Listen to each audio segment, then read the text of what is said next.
Hello,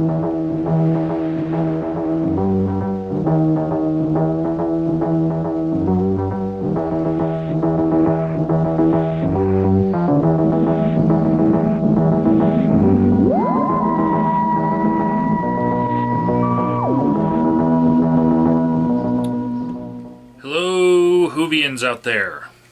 Agent of the Bad Wolf here, and this week I am bringing you my review of the first episode of The Reign of Terror, a story all the way back from the William Hartnell era. And the reason why I'm watching this one as my first episode from the William Hartnell era is because the Doctor Who nerd picked it out for me. Probably because he thinks that if I watched everything sequentially that I'd just lose interest in Doctor Who altogether and just throw my hands up and go, I quit.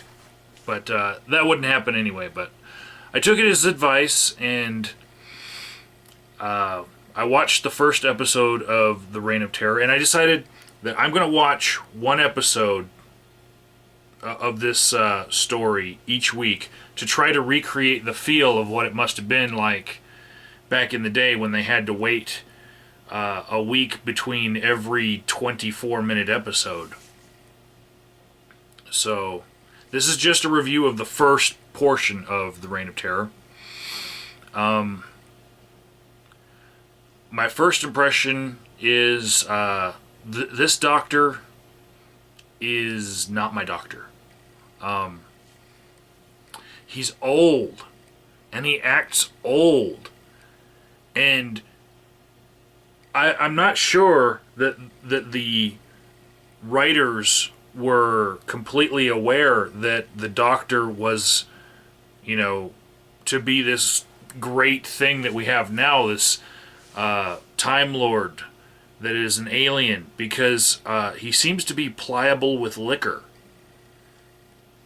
There's a chance that we won't meet again. Don't you think it would be better if we parted under more friendly circumstances? Say, over a drink?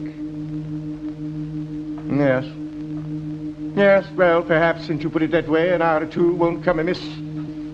He also seems to be really defensive about his ability to drive the TARDIS, but he doesn't seem to have the TARDIS driving skills that other doctors have had in the future when they get defensive about their driving skills. I know River Song, she corrected the Doctor once, and he looked a little defensive then, but nothing like this.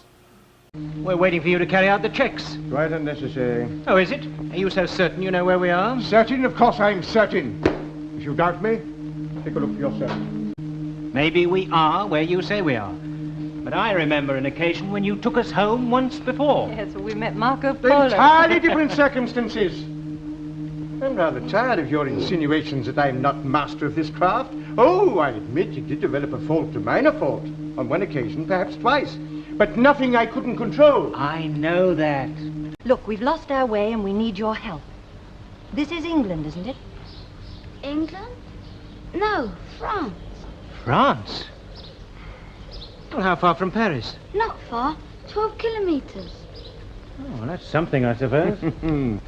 Paris, eh? 100 miles or so either way is to be expected. After all, it's only a fraction of the distance we've covered. It's quite accurate, in fact. Yes. Assuming that distance is our only error. You know, Doctor, I have a feeling you've been building up our hopes again. Oh, nonsense. So this next clip that I'm going to show you,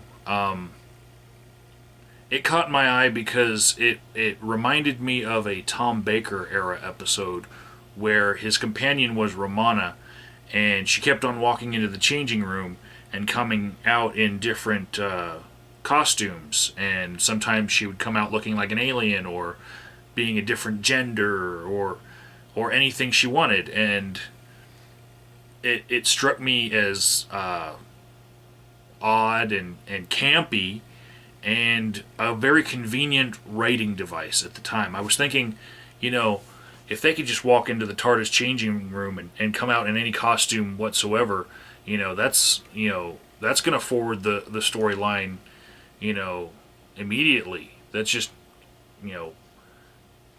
that's easy writing. They can just poof be in any costume they wanted. But then I saw this scene and I was like, wow. It makes the TARDIS changing room seem like creative writing, because there just so happens to be a footlocker full of time-appropriate clothing that fits all of them exactly, and it just so happens to be in the house that they landed next to on accident. Look at this.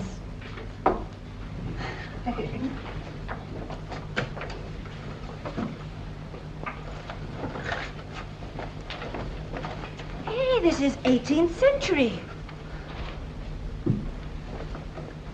Look at this one.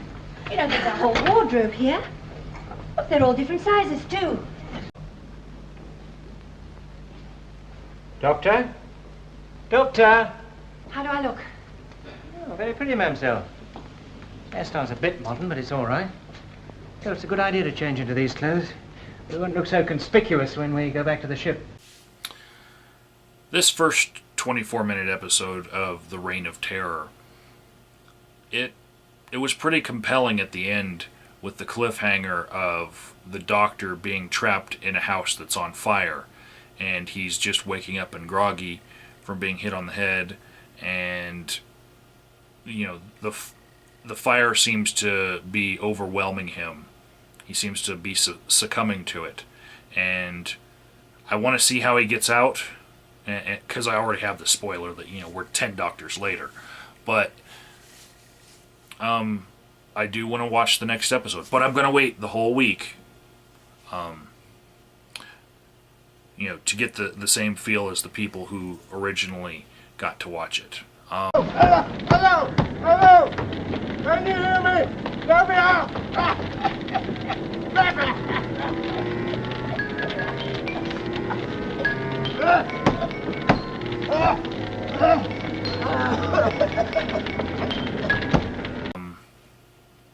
The fire looked pretty realistic. The only part that didn't really look realistic was when the roof of the house had some of it collapsed in, and it didn't look right.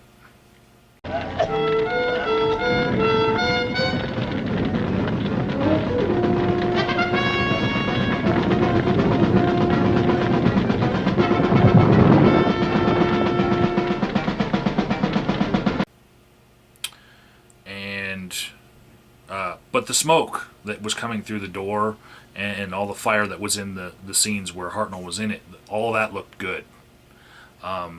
Also, I was very impressed with the way that the TARDIS materialized in the beginning of the episode, because I know that decades later, TARDIS materializations don't look as good.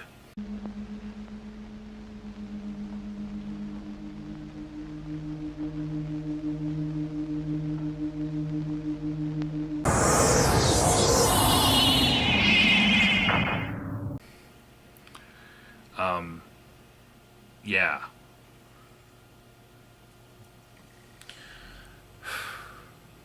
The only other problem that I had with this episode was that it seems like the writers don't know that the Doctor is a Time Lord and not from Earth, and also the TARDIS is not built on Earth. And when I look at the TARDIS console and I see voltmeters and ammeters that I can clearly recognize as being of earthly origin,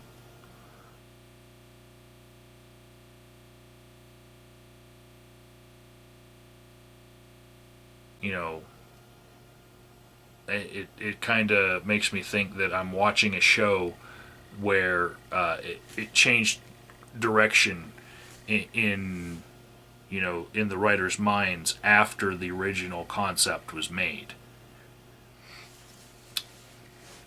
So, until next week, sub to the Whovians, the original Whovians. Just go do it. Here is the link to that.